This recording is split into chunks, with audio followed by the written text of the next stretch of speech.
It was a good morning for music lovers as nearly 1,000 local elementary school students took a field trip to the Davis Concert Hall for the Fairbanks Symphony's annual children's concert.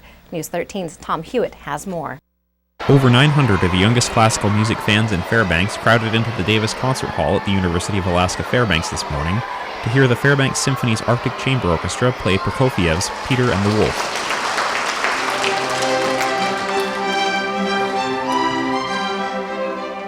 Conductor Dr. Edward Zilberkant says that for many of the students, it was their first real concert. It's a concert to bring music, maybe for the first time, to young kids. This is probably the first opportunity for many of them to, number one, hear a live symphony orchestra, also see some of these instruments. Before the concert, on their way into the concert hall, in the Great Hall, there's lots of tables set up with lots of instruments for them to look, to see, to touch, to possibly play, and maybe get excited about what classical music or anything else that might be going on.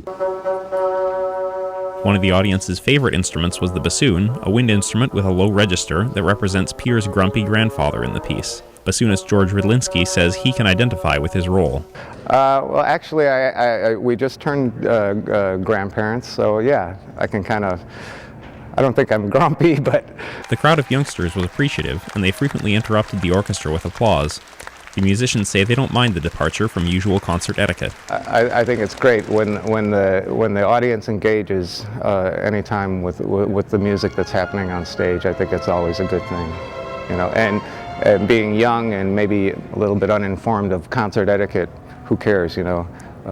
It's honest. The children's concert this morning was just a half hour long, but it lit a spark in the students who came to watch.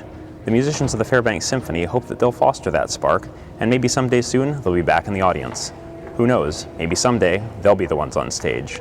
I'm Tom Hewitt for News 13.